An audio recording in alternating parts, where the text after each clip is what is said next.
അമേരിക്കയെ നോക്കുകുത്തിയാക്കിയാണ് ഖത്തറിലേക്ക് ഇസ്രായേലിന്റെ ആക്രമണം നടന്നത്. ആക്രമണത്തെക്കുറിച്ച് ഇസ്രായേൽ തങ്ങളുമായി നേരത്തെ ആശയവിനിമയം നടത്തിയിരുന്നുവെന്നും എന്നാൽ തടയാൻ കഴിയാത്ത വിധം വൈകിപ്പോയെന്നുമാണ് ട്രംപ് പറയുന്നത്. ഇതിൽ നിന്ന് ഒരു കാര്യം വിലയിരുത്തേണ്ടി വരും നമുക്ക്. ഇസ്രായേലിന് മേലുള്ള നിയന്ത്രണങ്ങൾ അമേരിക്കയ്ക്ക് നഷ്ടപ്പെടുകയാണോ എന്ന വളരെ പ്രധാനപ്പെട്ട ഒരു ചോദ്യത്തിലേക്ക് പോവുകയാണ്. ഒരു രാജ്യത്തിനും തങ്ങളെ നിയന്ത്രിക്കാനാകില്ലെന്ന ശക്തമായ സന്ദേശം ലോകത്തിന് നൽകുകയാണോ ബെഞ്ചമിൻ നെതന്യാഹു എന്ന കാര്യം കൂടി നമ്മൾ എടുത്ത് പരിശോധിക്കണം. ആക്രമണത്തിന്റെ ഉത്തരവാദിത്തം പൂർണ്ണമായും ഇസ്രായേലിന് മാത്രമെന്ന് അമേരിക്ക പറയുമ്പോൾ സംഭവിക്കുന്നത് എന്തെന്ന് കൂടി നമുക്ക് നോക്കാം. വളരെ പ്രധാനപ്പെട്ട പോയിന്റുകൾ പരിശോധിക്കണം. ഇസ്രായേലിനെ തള്ളിപ്പറഞ്ഞുകൊണ്ടാണ് അമേരിക്ക രംഗത്തേക്ക് വരുന്നത് എന്ന് മനസ്സിലാക്കണം. കാരണം അവിടെ നമ്മൾ എടുത്ത് പരിശോധിക്കുന്നത് പതിറ്റാണ്ടുകളായി അമേരിക്കയുടെ സഖ്യകക്ഷിയാണ് ഖത്തർ എന്നുള്ള കാര്യം മറന്നു പോകരുത്. അങ്ങനെ നല്ല ഒരു സ്വരം നിൽക്കുന്ന സമയത്താണ് ഈ ആക്രമണം വരുന്നത്.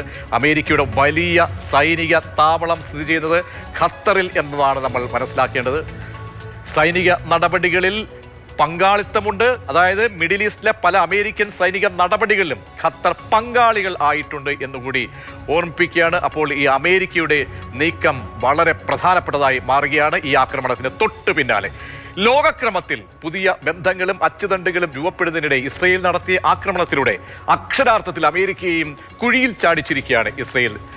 സഹോദര രാഷ്ട്രമായ ഇസ്രായേലിനെയും നെതന്യാഹുവിനെയും തള്ളിപ്പറയേണ്ടി വരുന്ന അവസ്ഥയിലേക്ക് ട്രംപിന് പോകേണ്ടി വരുമോ എന്നാണ് ലോകരാജ്യങ്ങളും നിരീക്ഷകരും ഒക്കെ തന്നെ നയതന്ത്ര വിദഗ്ധരുമൊക്കെ ഉറ്റുനോക്കുന്നത്. അതിന് പ്രധാനപ്പെട്ട കാരണങ്ങൾ ചിലതാണ്. ആ കാരണങ്ങളിലേക്ക് പോയി കഴിഞ്ഞാൽ നമുക്ക് അറിയാവുന്ന പോലെ ഈ സഖ്യകക്ഷികൾ അകലുമോ എന്നൊരു ആശങ്ക അമേരിക്കയെ സംബന്ധിച്ചുണ്ട്. അതിൻ്റെ എടുത്തു പറയേണ്ട ഒരു സാഹചര്യം എന്നത് ഈ യുക്രൈൻ യുദ്ധവുമായി ബന്ധപ്പെട്ടൊക്കെ തന്നെ അമേരിക്കയുടെ നിരവധി സഖ്യകക്ഷികൾ അകന്ന ഒരു സാഹചര്യം നിലവിൽ തന്നെയുണ്ട്.